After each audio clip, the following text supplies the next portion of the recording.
Dan inilah malam pertama di alam kubur.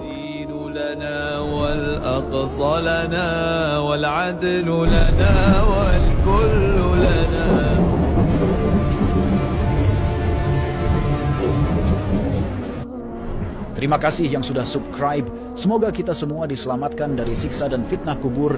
Amin ya rabbal alamin.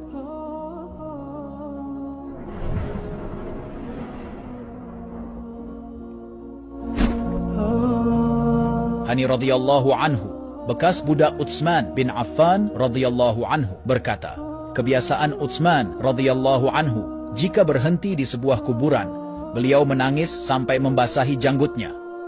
Lalu beliau radhiyallahu anhu ditanya, disebutkan tentang surga dan neraka tetapi engkau tidak menangis. Namun engkau menangis dengan sebab ini melihat kuburan. Mengapa demikian? Beliau menjawab, sesungguhnya Rasulullah Shallallahu Alaihi Wasallam bersabda, sesungguhnya kubur itu adalah persinggahan pertama dari persinggahan-persinggahan akhirat. Bila seseorang selamat dari keburukannya, maka yang setelahnya lebih mudah darinya. Bila seseorang tidak selamat dari keburukannya, maka yang setelahnya lebih berat darinya. Rasulullah Shallallahu Alaihi Wasallam juga bersabda, aku tidak melihat suatu pemandangan pun yang lebih menakutkan daripada kubur. Hadis riwayat At-Tirmidzi dan Ibnu Majah, dihasankan oleh Syekh Al-Albani. Karena fase setelah kubur lebih mudah bagi yang selamat, maka ketika melihat surga yang disiapkan Allah Ta'ala dalam kuburnya, seorang mukmin mengatakan, ya Rabb, segerakanlah kiamat agar aku kembali kepada keluarga dan hartaku.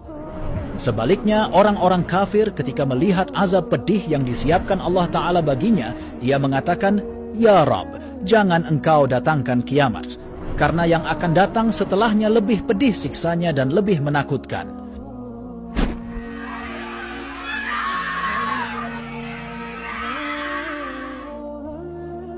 Setelah mayit diletakkan di dalam kubur, maka kubur akan menghimpit dan menjepit dirinya. Tidak seorang pun yang dapat selamat dari himpitannya. Beberapa hadits menerangkan bahwa kubur menghimpit Sa'ad bin Mu'adz radhiyallahu anhu. Padahal kematiannya membuat arsy berguncang, pintu-pintu langit terbuka, serta malaikat sebanyak 70.000 menyaksikannya. Diriwayatkan dari Ibnu Umar radhiyallahu anhuma bahwa Rasulullah Shallallahu Alaihi Wasallam bersabda, inilah yang membuat arsy berguncang, pintu-pintu langit dibuka dan disaksikan oleh 70.000 malaikat. Sungguh ia dihimpit dan dijepit oleh kubur, kemudian dibebaskan. Disyahihkan oleh Syekh Al-Albani rahimahullah. Dalam Musnad Ahmad diriwayatkan dari Aisyah radhiyallahu anha bahwa Rasulullah Shallallahu Alaihi Wasallam bersabda, sesungguhnya kubur itu memiliki himpitan yang bila seseorang bisa selamat darinya, maka tentu Sa'ad bin Mu'adz telah selamat.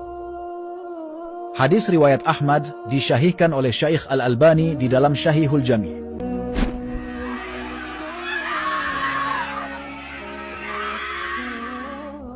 Kebanyakan manusia tidak tahu bahwa kelak di dalam kubur, setiap jenazah bakal mengalami fitnah, ujian berat. Sedemikian beratnya fitnah itu, sehingga Rasulullah Shallallahu Alaihi Wasallam menggambarkannya sebagai fitnah yang menyerupai fitnah Dajjal. Inilah peristiwa besar pertama di alam akhirat yang akan dilalui oleh manusia.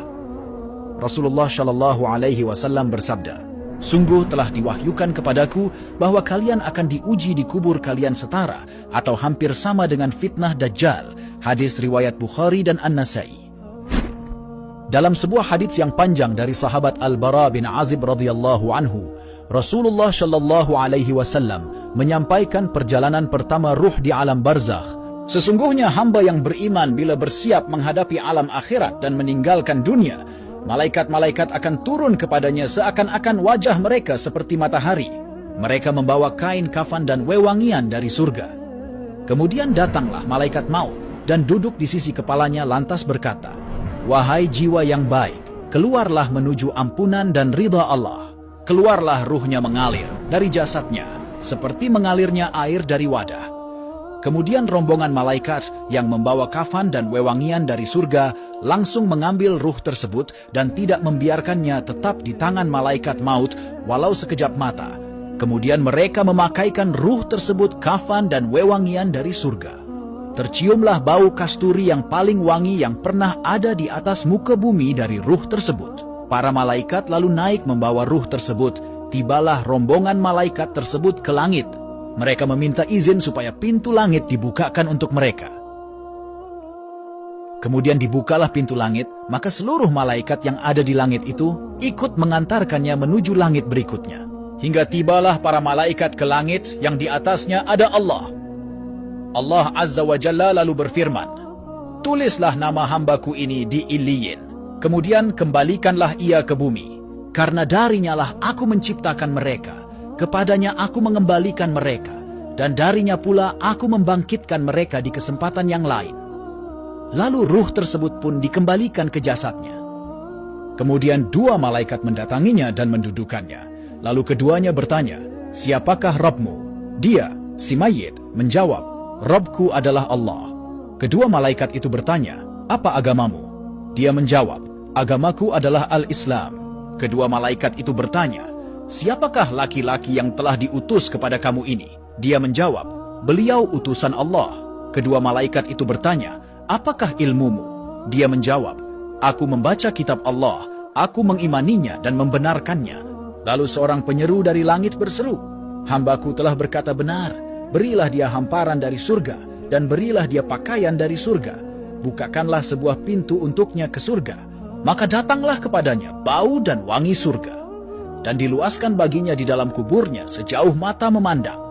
Dan datanglah seorang laki-laki berwajah tampan kepadanya, berpakaian bagus, beraroma wangi, lalu mengatakan, 'Bergembiralah dengan apa yang menyenangkanmu, inilah harimu yang engkau telah dijanjikan kebaikan.' Maka ruh orang mukmin itu bertanya kepadanya, 'Siapakah engkau?' Wajahmu adalah wajah yang membawa kebaikan." Dia menjawab, "Aku adalah amalmu yang syalih." Maka ruh itu berkata, "Rabbku, tegakkanlah hari kiamat, sehingga aku akan kembali kepada istriku dan hartaku." Pertanyaan ini juga dilontarkan kepada orang kafir, sebagaimana yang dijelaskan oleh Nabi Shallallahu Alaihi Wasallam, yang artinya, sesungguhnya hamba yang kafir jika akan berpisah dengan dunia dan menghadapi akhirat, turunlah rombongan malaikat berwajah hitam kepadanya sambil membawa kain wol kasar. Datanglah malaikat maut dan duduk di dekat kepalanya, lantas berkata, "Wahai jiwa yang buruk, keluarlah menuju murka dan amarah Allah." Maka ruhnya terpencar-pencar di dalam jasadnya. Malaikat maut kemudian mencabut nyawanya seperti orang yang menarik besi beruji yang menempel di kapas basah. Setelah malaikat maut mencabutnya, rombongan malaikat berwajah hitam langsung mengambil ruh tersebut dalam sekejap dan membungkusnya dengan kain wol kasar. Keluarlah bau paling busuk yang pernah tercium di atas muka bumi. Lalu ruh tadi dibawa ke langit, hingga sampailah mereka ke langit dunia, lalu meminta izin agar dibukakan pintu langit, namun tidak diizinkan. Rasulullah kemudian membaca ayat yang artinya, tidak akan dibukakan bagi mereka, orang-orang kafir, pintu-pintu langit, dan mereka tidak akan masuk surga sampai unta bisa memasuki lubang jarum. Lalu Allah Azza wa Jalla berfirman, "Tulislah namanya di sijin, di bumi paling bawah." Dicampakkanlah ruh tersebut. Lantas Rasulullah membaca ayat yang artinya, barang siapa mempersekutukan Allah dengan sesuatu, seolah-olah ia jatuh dari langit lalu disambar oleh burung, atau diterbangkan angin ke tempat yang jauh. Lalu ruh tadi dikembalikan ke jasadnya. Datanglah dua malaikat dan memerintahkannya untuk duduk.